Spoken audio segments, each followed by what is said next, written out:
اعوذ باللہ من الشیطان الرجیم بسم اللہ الرحمن الرحیم السلام علیکم ورحمۃ اللہ وبرکاتہ۔ آپ کا ہوسٹ اینڈ دوست ڈاکٹر محمد طیب آپ کی خدمت میں حاضر ہے۔ آج ہم بات کریں گے ولادت بذریعہ آپریشن۔ اس سے پہلے آپ سے ریکویسٹ ہے ڈاکٹر محمد طیب یوٹیوب چینل کو سبسکرائب کریں، بیل آئیکن کو کلک کریں۔ Bundle of thanks. ولادت ایک قدرتی عمل ہے جو بغیر کسی رکاوٹ کے خود بخود اس کے مراحل سر انجام پاتے ہیں، لیکن جب مختلف وجوہات یا رکاوٹیں پیدا ہوں جائیں تو نارمل ڈیلیوری ممکن نہیں رہتی۔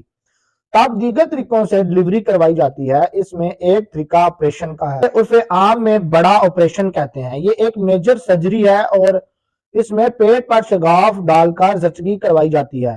اس کی بہت سی وجوہات ہو سکتی ہیں اور وجوہات کے اعتبار سے بھی اس کو دو حصوں میں تقسیم کیا جاتا ہے۔ نمبر ایک، بعض اوقات پیچیدگی ولادت کے وقت بہت قبل معلومات ہو جاتی ہیں اور قبل از وقت آپریشن کا فیصلہ کر لیا جاتا ہے۔ الیکٹیو سی سیکشن کہلاتا ہے۔ دوسری صورت وہ ہے جب عین وقت پر کسی ایمرجنسی حالت میں آپریشن کا فیصلہ کیا جاتا ہے، اس کو ایمرجنسی سی سیکشن قبل از وقت فیصلہ۔ عام طور پر خواتین حاملہ ہونے کے بعد کسی نہ کسی ڈاکٹر LHV سے رابطہ قائم کرتی ہیں اور پھر وہ حاملہ کو مناسب وقفہ سے معائنے کے لیے بلاتی ہیں اور دوران حمل مسلسل ہر طرح کے حالات پر نظر رکھتی ہیں۔ اگر دوران حمل ڈاکٹر یا LHV کوئی ایسی پیچیدگی نوٹ کرتی ہیں جس کی بنا پر وہ قبل از وقت لیبر کی نشانیاں شروع ہونے سے پہلے ہی فیصلہ کر لیتی ہیں ڈیلیوری بذریعہ آپریشن ہوگی تو یہ آپریشن کی حالت الیکٹیو سی سیکشن کہلاتی ہے۔ اس طرح کا فیصلہ مندرجہ ذیل حالتوں میں ہو سکتا ہے: اگر عورت کے رحم میں ایک سے زیادہ فٹس ہوں، ملٹیپل پیگننسی ہوں، تو اس کی وجہ سے بعض اوقات ایسی پیچیدگی پیدا ہو جاتی ہے کہ ڈاکٹر یہ محسوس کرتی ہیں کہ نارمل ڈیلیوری نہیں ہو سکتی تو وہ آپریشن کا فیصلہ کرتی ہیں۔ عام طور پر اس وجہ سے بچوں کی پوزیشن خراب ہونا، ان کا بہم پھنسے ہوئے ہونا شامل ہوتا ہے۔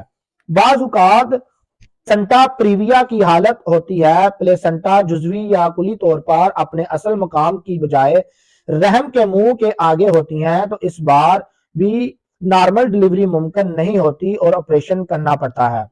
اگر کسی عورت کا رحم یعنی یوٹرس کمزور ہو، دوران ولادت وہ کسی قسم کا دباؤ برداشت نہ کر سکتی ہوں تو ڈیلیوری بذریعہ کروائی جاتی ہے۔ بعض اوقات اس کے قبل بھی آپریشن کے مراحل سے گزر چکی ہوں تو اس ماں کے آپریشن کے نشان سے زخم کمزور ہوتا ہے، اس وجہ سے نارمل ڈیلیوری کا رسک نہیں لیا جاتا۔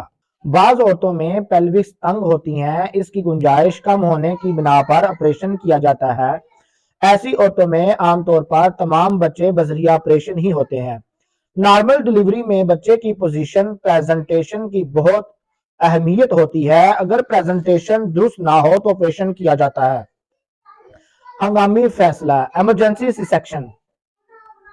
بعض اوقات دوران حمل حالات بالکل درست ہوتے ہیں اور عین آنست آف لیبر پر کوئی ایسی صورتحال سامنے آتی ہے جس کی وجہ سے نارمل ڈیلیوری ناممکن ہو۔ فوری ایمرجنسی طور پر آپریشن کا فیصلہ کیا جاتا ہے۔ اس ایمرجنسی فیصلے کی وجہ زچہ بچہ کی جان بچانے کی غرض سے ہوتا ہے۔ مندرجہ ذیل حالتوں میں یہ فیصلہ ہو سکتا ہے: اگر کسی پیچیدگی کی وجہ سے رحم پھٹ جائے یعنی یوٹرائن رپچر ہو تو آپریشن لازمی ہو جاتا ہے۔ بعض اوقات عین ولادت کے دوران دوسرے مرحلے میں قدرتی طور پر بچے کے سر کو اندرونی طور پر معمولی سا گھوم کر باہر آنا ہوتا ہے۔ ایسا نہ ہو کہ اور اس وقت پر ڈیلیوری میں پیچیدگی آ جائے تو فوری آپریشن کیا جاتا ہے۔ اگر دوران کارڈ پرولیپس کی حالت میں پیدا ہو جائے تو آپریشن کرنا پڑتا ہے۔ اگر عورت ایسکلوپیشیا کا شکار ہو جائے تو تب بھی آپریشن کرنا پڑتا ہے۔ اگر ولادت کا پہلا مرحلہ طویل ہو جائے تو تب بھی آپریشن کی نوبت آ سکتی ہے۔ اگر لیبر کے دوران مرحلے میں تاخیر ہو رہی ہو تو فٹس کو خطرات سے بچانے کی غرض سے آپریشن کیا جاتا ہے۔ بعض وقت وقت ولادت فشار خون بلڈ پریشر بہت زیادہ بڑھ جائے تو آپریشن کی ضرورت پڑ جاتی ہے۔ اگر قبل از ولادت شدید جریان خون ہو جائے تو حاملہ کی جان کو خطرے سے بچانے کے لیے فوری آپریشن کر دیا جاتا ہے۔ اگر نارمل ڈیلیوری میں فٹس باہر نہ آ رہا ہو اور ویکیوم کا طریقہ بھی ناکام ہو جائے تو آپریشن کرنا پڑتا ہے۔ اگر فورسیپس کے ذریعے بھی ڈیلیوری نہ ہو تو اس کا حل صرف آپریشن ہوتا ہے۔ عورت کی تیاری، پریپریشن آف وومن۔ سب سے پہلے عورت کو ذہنی طور پر آپریشن کے لیے تیار کیا جائے۔ عورت کو حوصلہ دیا جائے تاکہ مریضہ ذہنی طور پر تیار ہو جائیں اور اس کی جسمانی قوتیں کمزور نہ پڑیں۔ ضروری معائنہ، ٹمپریچر، نبض، بلڈ پریشر وقفے سے چیک کرواتے رہیں۔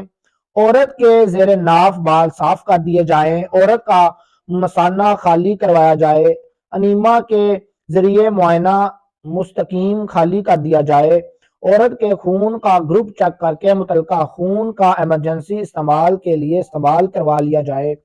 آپریشن تھیٹر کو جراثیم کش ادویات کا سپرے کروا کر جراثیم سے پاک کر دیا جائے۔ آپریشن کے لیے استعمال ہونے والی تمام آلات اور سٹرلائز کروا لیے جائیں۔ کسی ہنگامی حالت کے لیے آکسیجن سلنڈر کا بھی انتظام کر لیا جائے۔ دیگر ضروری اشیاء جس میں سفگمومیٹر، سکر مشین وغیرہ کا انتظام کیا جائے۔ آپریشن تھیٹر کا درجہ حرارت موسم کی مناسبت سے نزائیدہ آنے والے مہمان کے استعمال کے متعلق اشیاء، کلمپ وغیرہ مہیا کر لیا جائے۔ بچے کے مناسب کپڑے تیار کر لیے جائیں۔ ایمرجنسی لائٹ کا بھی انتظام کرنا بہت ضروری ہے۔ ڈاکٹر کو اپنی مدد کے لیے مستقل عملہ ساتھ رکھنا چاہیے۔ آپریشن سے قبل ڈاکٹر اور دیگر عملے کو لباس تبدیل کر کے دوسرے جراثیم سے پاک لباس پہن لینا چاہیے۔ تمام ضروری اور اہم زندگی بچانے والی ادویات مہیا کر لی جائے۔ مذکورہ بالا انتظام مکمل کرنے کے بعد اللہ تعالیٰ سے مدد طلب کرتے ہوئے ڈاکٹر کو آپریشن کا آغاز کر دینا چاہیے۔ جب اللہ کریم کی مدد شامل حال ہو تو انجام ضرور کامیاب ہوتا ہے۔ بہت شکریہ ہمارا یوٹیوب چینل دیکھنے کے لیے۔ ڈاکٹر محمد طیب کو اجازت دیجیے۔ اللہ حافظ۔